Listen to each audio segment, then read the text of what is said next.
قرآن کا فلسفہ یہ ہے کہ بنیادی ہدایت ہر انسان کے دل میں موجود ہے بالقوہ، پوٹینشلی۔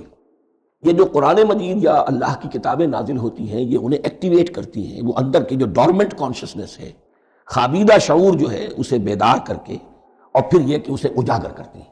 ہر سلیم الفطرت انسان اور سلیم العقل انسان، دو سلامتی شرط ہیں۔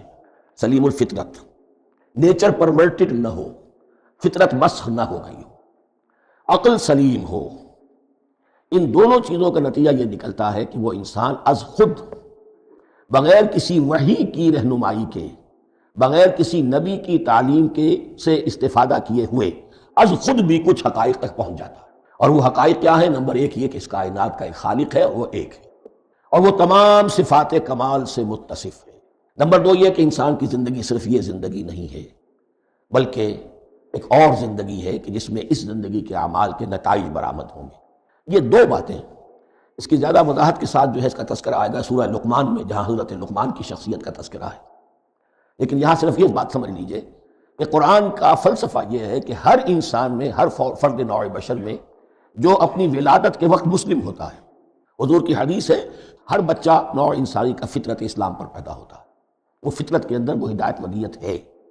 اب اگر وہ فطرت بس نہیں ہوئی اور عقل جو ہے وہ صحیح رخ پر کام کر رہی ہے تو ان دو حقائق تک وہ انسان خود پہنچ جائے گا۔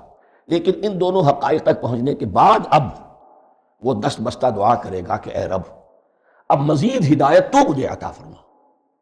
ایک تو یہ کہ میں کیا کروں کیا نہ کروں، میری عقل اس میں ٹھوکر کھا سکتی ہے، میں کسی اچھی چیز کو بری سمجھ سکتا ہوں، کسی بری کو اچھی سمجھ سکتا ہوں، تو مجھے صحیح راستہ، صحیح راہ ہدایت پر چلا۔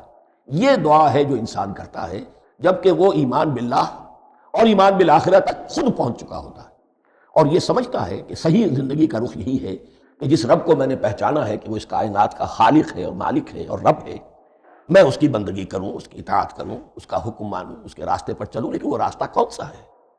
اس کے لیے پھر دست بدعا ہوتا ہے کہ پروردگار تو میری رہنمائی فرما۔